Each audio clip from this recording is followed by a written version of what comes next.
Septembre 2024.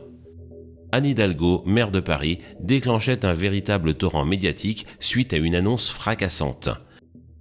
La mairie décidait de réduire la vitesse maximale autorisée sur le périphérique parisien de 70 à 50 km/h. Mis en service en 1973, le périphérique est une voie de ceinture mesurant un peu plus de 35 km au total.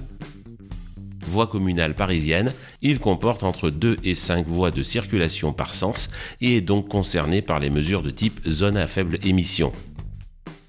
Selon les derniers chiffres disponibles et selon les tronçons considérés, le trafic atteint au maximum le nombre de 250 000 véhicules par jour en 2024. La mesure portée par Anne Hidalgo déclenchait une telle levée de boucliers qu'elle se voyait même opposée par la présidente de région à un veto quasi immédiat. Malgré cela, l'actuel maire de Paris continuait à la défendre bec et ongles. Ses arguments: un nombre d'avantages attendus en termes de lutte contre la pollution et amélioration des conditions sanitaires et de vie des riverains. En voici la liste. Réduction des émissions de NOx en provenance des pots d'échappement. Réduction des particules. Réduction du CO2. Réduction du bruit généré par le trafic. Et enfin, réduction de la mortalité. Si d'aucuns se laisseront peut-être naïvement convaincre par cette liste de vœux pieux, la seule méthode vraiment fiable permettant de confirmer ou d'infirmer la véracité de ces arguments est la suivante: une analyse méthodique et chiffrée. Mais avant de continuer, parlons du sponsor de cette vidéo. Un voyant vient de s'allumer sur votre tableau de bord. Vous imaginez déjà la suite. Le passage par la case garage pour un diagnostic et les frais qui vont avec. Pas de panique, Carly est une solution de diagnostic qui peut vous aider à économiser beaucoup d'argent dans un tel cas. Grâce à elle, les utilisateurs peuvent identifier et résoudre eux-mêmes rapidement les problèmes de leur véhicule grâce à des fonctionnalités simples, rapides et faciles à utiliser. La solution se compose d'un boîtier à brancher dans la prise OBD de votre véhicule et d'une application mobile à télécharger. L'utilisateur peut économiser beaucoup d'argent en effectuant par lui-même des diagnostics détaillés de sa voiture en temps réel. Exemple: il est désormais possible pour tout un chacun d'effacer les voyants indiquant des défauts mineurs sur le tableau de bord. Mais aussi, Carly permet d'avoir accès à certaines fonctions disponibles en option sur certains véhicules, comme changer les sons et les menus d'affichage de sa voiture, mettre les phares US ou encore régler la température des sièges chauffants. Autre fonctionnalité essentielle: avec les données en temps réel, Carly vous permet d'accéder et de surveiller une multitude de paramètres en direct, tels que la température de démarrage du moteur, le débit massique d'air ou encore le régime moteur. Vous avez également la possibilité d'enregistrer et d'exporter les données lors de votre conduite pour en faire un rapport. Si vous souhaitez vous procurer le boîtier et l'application au plus vite, il vous suffit de cliquer sur le lien sous cette vidéo. Cadeau de la chaîne, vous bénéficiez de 15% de réduction avec le code VOITURE15 en majuscule et sans espace. 2014. Un rapport publié par l'ADEME compilait les résultats de 45 études traitant de l'application de mesures de réduction de vitesse sur plusieurs centaines de routes à travers l'Europe. L'application de formules mathématiques spécifiques permettait ensuite de dégager un modèle de prédiction de l'effet de telles mesures sur les différentes émissions de polluants ainsi que sur le niveau de bruit. Deux familles d'émissions polluantes y sont listées. Penchons-nous tout d'abord sur les oxydes d'azote, encore connus sous l'acronyme NOx. Pour rappel, ces gaz sont particulièrement dangereux. Il s'agit de gaz suffocants et irritants. Ce sont des gaz à effet de serre au pouvoir de réchauffement très supérieur à celui du CO2. Ils sont précurseurs de l'ozone, gaz dont la forte concentration dans l'atmosphère est mortelle. Et finalement, ils ne sont pas biodégradables, mais se transforment dans certaines configurations en acide nitrique à l'origine des pluies acides. N'y allons pas par quatre chemins. Selon le modèle construit par l'ADEME, si la baisse de la vitesse des véhicules peut certes avoir pour conséquence la réduction des émissions de NOx, ce phénomène n'est valable que pour des vitesses supérieures à 70 km/h. Pour toutes les vitesses inférieures à cette limite, c'est au contraire une augmentation du niveau de ces émissions qui est constatée. Et pour revenir au cas du périphérique parisien, la réduction de la vitesse maximale de 70 à 50 km/h devrait même avoir pour effet une augmentation de l'ordre de 11% du niveau d'émission de ces polluants. Parlons maintenant des particules.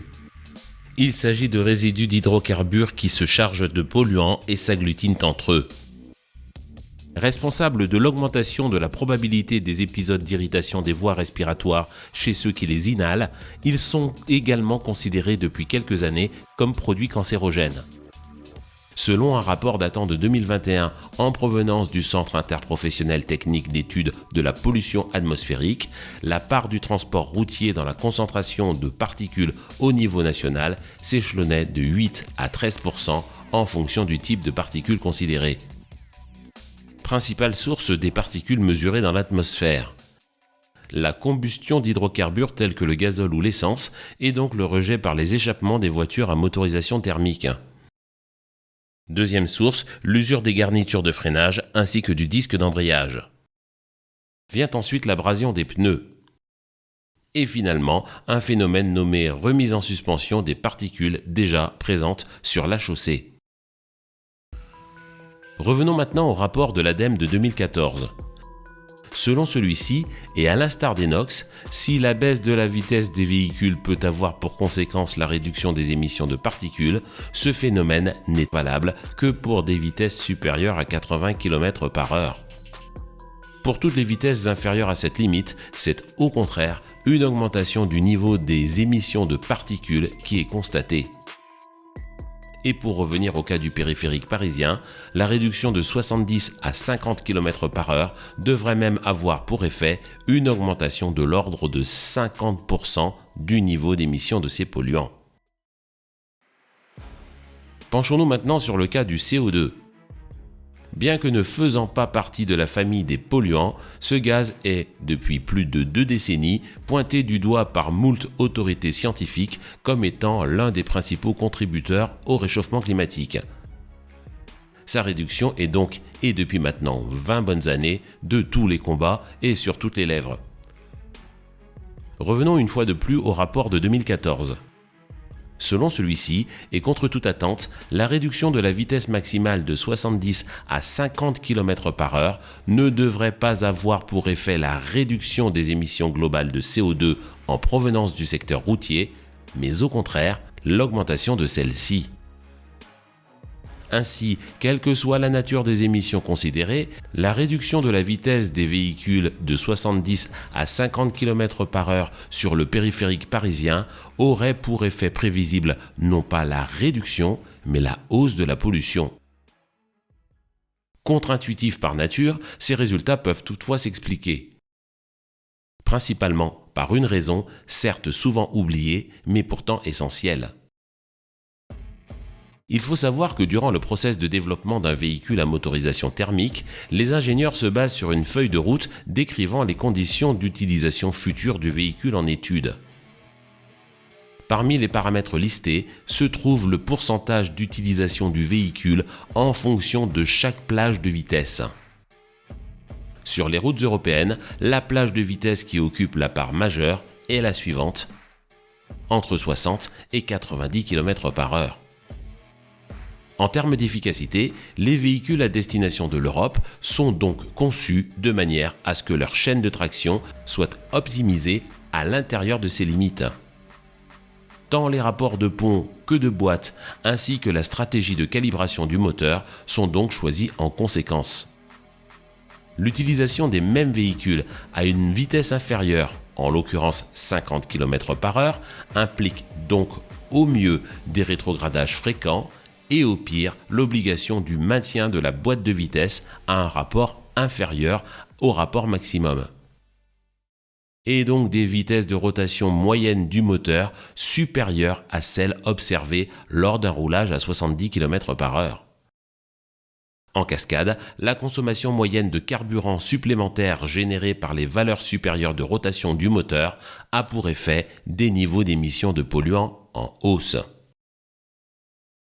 Mais un autre type de pollution, mis en exergue par l'équipe municipale parisienne, mérite maintenant notre attention. Il s'agit de la pollution sonore. Voici les résultats à ce sujet. Dans son guide de bruit des transports terrestres, l'Institut français de recherche des transports avait partagé il y a quelques années des ABAC représentant les niveaux d'émissions sonores en fonction de la vitesse des véhicules et pour deux types de conditions de circulation. La première, en roulage fluide. La seconde, en circulation dite pulsée, c'est-à-dire faite de freinage et de redémarrage. Les résultats sont intéressants. Le passage de 70 à 50 km/h en roulage fluide indique bien une réduction du volume sonore dégagé par un véhicule. En l'occurrence, une baisse de 3 décibels. En roulage pulsé, le résultat reste positif avec 2 décibels de gagné. Si ces valeurs pourront certes ne pas sembler énormes de premier abord, il faut comprendre que l'unité de mesure de l'intensité du son la plus communément usitée, le décibel, utilise une échelle de type logarithmique. Ainsi, une réduction de 3 décibels correspond en réalité à une division par 2 de la puissance sonore. Et donc à un confort acoustique en progrès pour tous les usagers de la route, mais aussi et surtout pour les riverains du périphérique. Conclusion, la mesure présentée par Anne Hidalgo devrait donc, au moins sur ce point, porter ses fruits. Parlons maintenant du dernier aspect, la sécurité. Faisons tout d'abord quelques rappels. Lorsqu'un corps se déplace, il emmagasine de l'énergie. Cette énergie, appelée énergie cinétique, se calcule de la manière suivante. Elle est égale à 0,5 fois la masse du véhicule multipliée par sa vitesse au carré. Lorsque le véhicule ralentit, cette énergie cinétique est transformée en chaleur sous l'effet du frottement des plaquettes ou mâchoires de frein sur les disques ou dans les tambours. Une partie de cette énergie peut également être récupérée dans le cas de véhicules hybrides ou électriques, par exemple lorsque la motorisation se transforme en génératrice. Dans le cas d'un choc frontal assimilable à un ralentissement brutal, cette énergie va être absorbée par la déformation des éléments de châssis et de carrosserie du véhicule. Rappelons que la création d'énergie cinétique n'est pas proportionnelle à la vitesse, mais à la vitesse au carré. De fait, une croissance même limitée de la vitesse entraîne une hausse bien supérieure de l'énergie cinétique accumulée. C'est la raison pour laquelle la vitesse est reconnue à juste titre comme le facteur le plus influent en cas d'accident. Et c'est d'ailleurs ce que confirme la compilation de nombreuses études s'étalant des années 1960 à nos jours. Selon celle-ci, la probabilité pour des occupants d'un véhicule d'être tués suite à un choc frontal, et même si ces derniers portent leur ceinture de sécurité, s'envole littéralement au-dessus de 50 km/h. Si, à cette vitesse, la probabilité de survivre à un accident est proche de 100%, à 70 km/h et dans les mêmes conditions, elle n'est plus que de 2 chances sur 3. Et les résultats sont similaires dans le cas du choc d'un véhicule contre un piéton. Si à 50 km/h, l'espérance de vie de la personne heurtée n'est certes que de 15%, à 70 km/h, elle est réduite à néant. Conclusion, sur le plan de la sécurité, la réduction à 50 km/h de la vitesse maximale autorisée sur le périphérique apparaît donc comme bénéfique. Reste toutefois à se poser les 2 questions suivantes. La première, combien de piétons traversent le périphérique chaque jour ?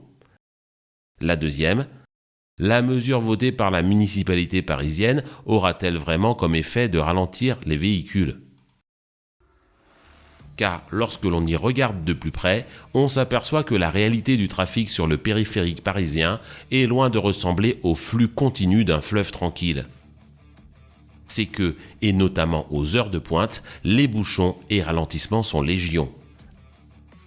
Ainsi, selon les données compilées par Coyote, en juillet 2024, période de l'année durant laquelle le trafic sur Paris est le moins dense et donc le plus fluide, sur le tronçon porte de Bagnolet, porte d'Orléans et bien avant la mise en place de l'interdiction de dépasser 50 km/h, on s'aperçoit que durant les 2/3 de la journée, les vitesses moyennes des véhicules restent aujourd'hui inférieures à 50 km/h. Et que donc l'application de la dernière mesure en provenance du cerveau fécond d'Anne Hidalgo n'est jamais que peu ou prou l'entérinement de la réalité du périphérique parisien. Merci à Carly d'avoir sponsorisé cette vidéo. Si vous souhaitez vous procurer le boîtier et l'application au plus vite, il vous suffit de cliquer sur le lien sous cette vidéo. Cadeau de la chaîne, vous bénéficiez de 15% de réduction avec le code voiture15 en majuscule et sans espace.